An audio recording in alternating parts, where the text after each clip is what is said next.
Who made the console orange? Do I look orange? I didn't touch it. Orange is not my color. Not me. Hello? Ah! Oh my gosh, I'm anxiety. Where can I put my stuff? A new emotion. Anxiety is more than a feeling. She is the newest character in Inside Out 2, and that sequel arrives in theaters today. The coming-of-age cartoon taking us back into the mind of Riley Anderson, who's a teenager now and dealing with all sorts of new teenage emotion. Eli is here. I can't wait for this discussion. I feel like, okay, this is obviously 2, so we're talking about a sequel. I feel like we need a prequel to the sequel. What was your frame of mind when you headed into this movie, Eli? I mean, thinking of my emotions, anger, annoyance. I mean, I was not in the best frame of mind because this has been the summer that has been a festival of the familiar. We've had Planet of the Apes 10. We have Despicable Me 4 around the corner. I just talked about Bad Boys 4. And so again and again, it just feels like more of the same. And this follows a new report from Bloomberg that actually says that the Brain Trust at Pixar aren't happy with the performance of movies like Turning Red and Elemental, original films. And what do they want at Pixar? More sequels, more mass market appeal. And so, coming into Inside Out, and the original was this incredible original film about what happened inside the brain of this young girl. So coming into this film, well, if I had an emotion, I would name him Grumbly. And I had the wonderful people at CBC Graphics create what Grumbly looked. There is the man living in my head. That is Mr. Grumbly.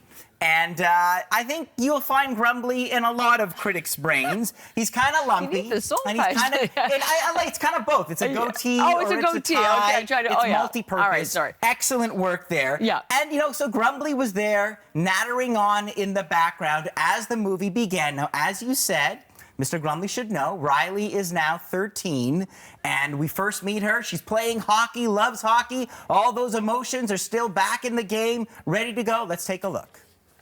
It's anger! Let me at him! We gotta get our mouth guard, people! Fear! No, that's not ours! Disgust. Glad to have her on our team. But, Grumbly wasn't having it. Like, Grumbly's looking at that stuff saying, we've been here, we've seen that. Where's the innovation? Where's the originality? You're just resting on your laurels. And I gotta say, the guy has a point. When Inside Out arrived in 2015, this was an example of what made Pixar one of the best. This wasn't just a story of a kid growing up. It was a metaphor for existing, creating characters like joy and anger, giving families a way to talk about the swirling sea of feelings inside all of us. But now it's a decade later, and you think about it, some of the kids who grew up on Inside Out, well, they are teens now. And this movie has a lot to say to teenagers. Now, you just saw that red light go off. That is the puberty alarm. Riley is getting older. There are pimples. Her body is changing. And suddenly, there are new emotions moving in, and Joy finds herself talking to this orange, frizzy-haired Muppet thing, which is, yes, anxiety. And here they are introducing the rest of the team. I'm Envy. Oh, look at your hair. Oh, yeah, not happening. That's ennui. On what? It's what you would call the boredom. What's your name, big fella? That's embarrassment. Welcome to headquarters, embarrassment. I've seen that move of trying to sneak into the hoodie before. Iowa Debris, you love her from The Bear. She plays Envy, and I love that limp noodle of ennui. Like, she is apathy personified. So now Joy has to keep all of this together. She's trying to keep Riley on track, and there's a lot happening in Riley's life. She's trying to hold on to her old friends, but she really wants to get onto this hockey team, the Firehawks. Now, anxiety wants to help. But the way that anxiety operates is she runs the numbers. She's looking at all the scenarios and trying to predict the worst things that could happen to Riley.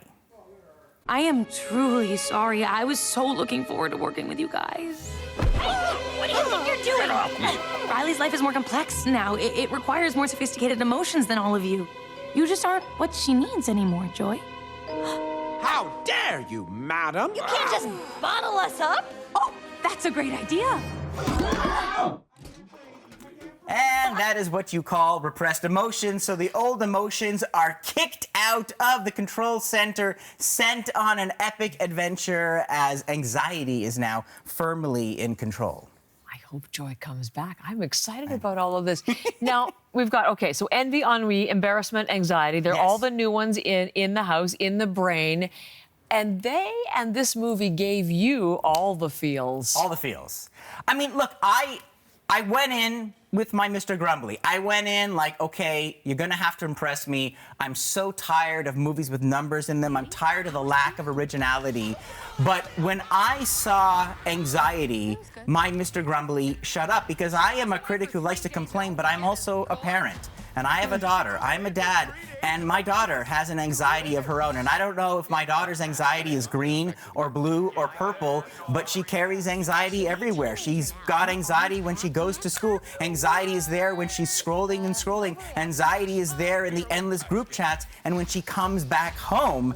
And I don't think my daughter is alone. Now, with anxiety firmly in control in this film, you have kind of a split in the storytelling. You have the original emotions. You're worried about Joy. They're on this adventure now trying to reclaim Riley's kind of true sense of self. There's some nice little gags about something called sarcasm.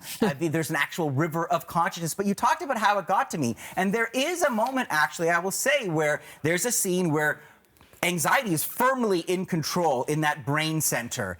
And Riley's playing a hockey game, and it's getting incredibly intense, and everybody's looking at Riley, and you feel her starting to breathe heavy, and the music swells, and I'm watching this, and I'm feeling my emotions come up, and I don't know if this is the magic of Pixar, that somehow I'm now connecting with a 13-year-old girl playing hockey and trying to win the game, or behind those amazing, colorful emotions, this movie gave me a taste of what my daughter deals with. And this is the magic of Pixar. And the way that they tell stories is that they iterate. They make a movie, and then they all watch the movie together as a group. And they say, that worked, and that didn't work. And they tear it down, and they start again. At one point in this film, there were 9 new emotions. They had jealousy and self-loathing. But the director, who is a father himself, I think he realized, to his credit, that in the end, it is all about anxiety. I think the fact that that is so relevant right now is, well, sad, really. I mean, I think it's something that we have a movie about children and the main character is anxiety, but that, to me, as much as I like to grouse and grumble, Mr. Grumbly is silent, because that justifies its purpose. This is a film that really has something to say about today and what a lot of kids are dealing with. And so there you go. I'm expecting a big number here. Let's take a look. Well-deserved 4 out of 5 sequel that justifies its presence. Now that is satisfaction. That is contentment to me. There you go. Sounded like exactly where it should be. Thank you, Eli. I really appreciate it, and I loved your hot take on social media. It was pretty good. I'll have to say the least. See you next week. All right. Thanks so Take it much. easy.